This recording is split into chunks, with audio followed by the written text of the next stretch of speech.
নমস্কার বন্ধুরা, আপনারা অনেক রকমভাবে ভাপা রেসিপি খেয়েছেন, বাট এইরকমভাবে একবার বানিয়ে দেখুন পুরো ভিডিওটি দেখে। অবশ্যই আমার ভিডিও যদি আপনাদের ভালো লাগে সাবস্ক্রাইব করে পাশে থাকবেন। চলুন তাহলে এই রেসিপির জন্য একটা প্রথমে মশলা বানিয়ে নেওয়া যাক। তার জন্য নিয়ে নিতে হবে 2 চামচ হলুদ সর্ষে, 1 চামচ পোস্ত, 5-6টা কাজু, হাফ চামচ সাদা তিল, হাফ চামচ ময়রি। এটিকে শুকনো খোলায় খুব ভালোভাবে ভেজে নিতে হবে যতক্ষণ না এর থেকে সুন্দর গন্ধ আসছে।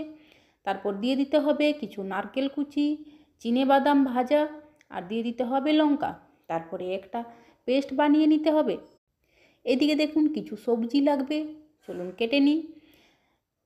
ক্যাপসিকাম লাগবে এক টুকরো, দেখুন ছোট ছোট টুকরো করে কেটে নিতে হবে এরকমভাবে। তারপরে দেখুন গাজরটিকে একই রকমভাবে ছোট ছোট টুকরো করে কেটে নিতে হবে। তারপরে দেখুন 2টো পেঁয়াজ নিয়েছি মিডিয়াম সাইজের, এগুলোকে এমনিভাবে কেটে নিতে হবে একই রকম।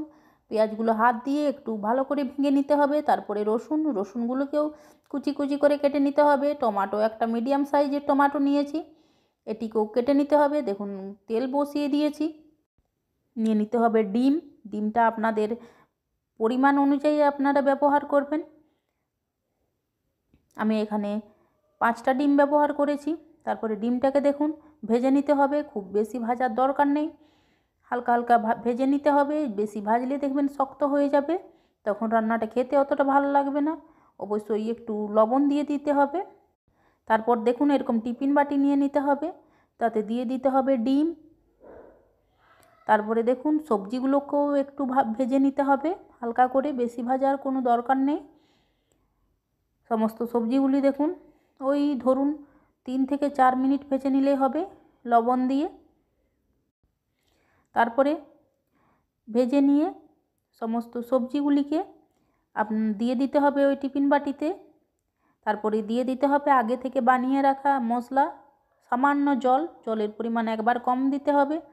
দিয়ে দিতে হবে টক দই, কাশ্মীরি লঙ্কার গুঁড়ো, এটি আপনারা দিতেও পারেন নাও পারেন রঙের জন্য। দিয়ে দিতে হবে পরিমাণ মতো লবণ, সামান্য চিনি, ভালো করে মিশিয়ে নিতে হবে। তারপরে দিয়ে দিতে হবে উপর থেকে সামান্য কাঁচা সরষের তেল, 2-4টে কাঁচা লঙ্কা। তারপরে ঢাকা দিয়ে একটি কড়াইয়ে জল বসিয়ে দিতে হবে, এরকম একটা বাটি দিয়ে দিবেন। তারপরে তার উপরে টিফিন বাটিটি দিয়ে ঢেকে রান্না করে নিতে হবে 15 মিনিট। 15 মিনিট পর ঢাকাটা খুলে পরিবেশন করুন গরম গরম। দেখতে জাস্ট দেখুন ফাটাফাটি।